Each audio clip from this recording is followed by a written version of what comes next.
Bayangkan, 40 kapal perang dari 16 negara, membelah lautan dalam formasi sempurna.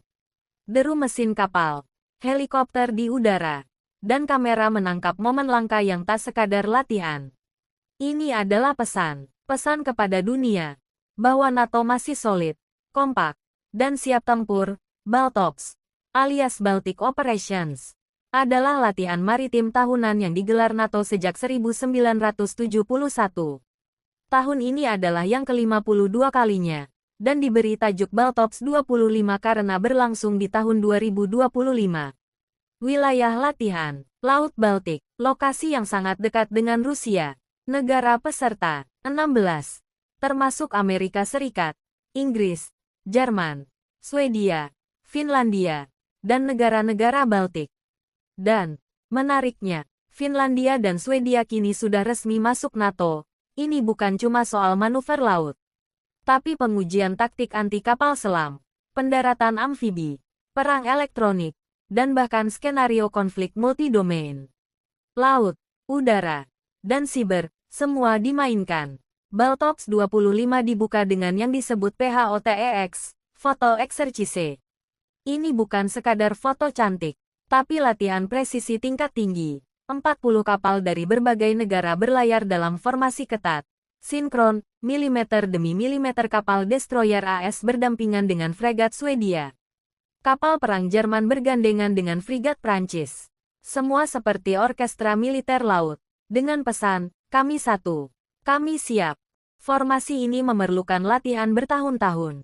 Sedikit saja kesalahan, bisa tabrakan besar.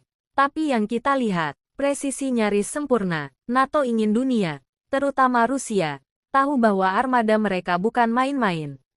Kenapa Laut Baltik? Jawabannya satu, Rusia. Wilayah ini adalah halaman belakang Moskow.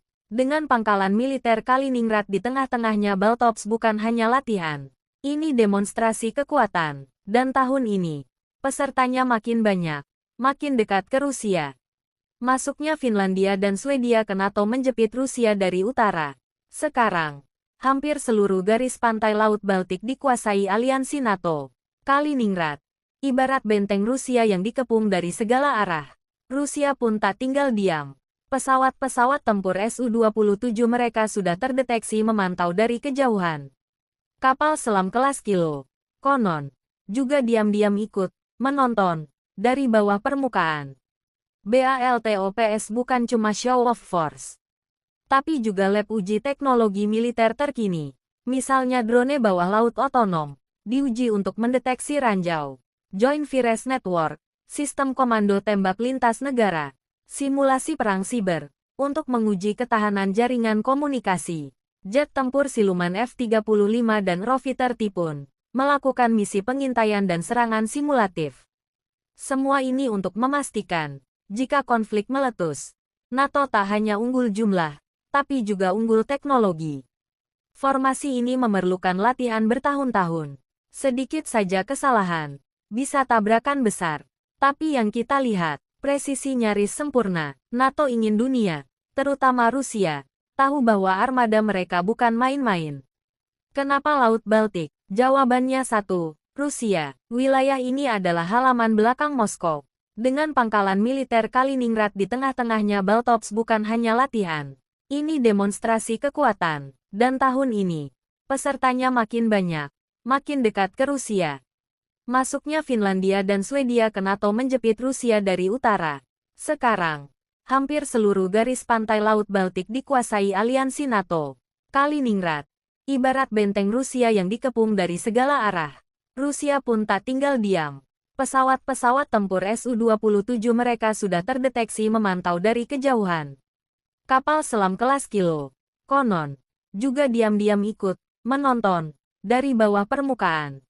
BALTOPS bukan cuma show of force, tapi juga lab uji teknologi militer terkini. Misalnya drone bawah laut otonom, diuji untuk mendeteksi ranjau. Joint Fires Network, sistem komando tembak lintas negara. Simulasi perang siber, untuk menguji ketahanan jaringan komunikasi. Jet tempur siluman F-35 dan ROV-30 pun melakukan misi pengintaian dan serangan simulatif. Semua ini untuk memastikan, Jika konflik meletus, NATO tak hanya unggul jumlah, tapi juga unggul teknologi.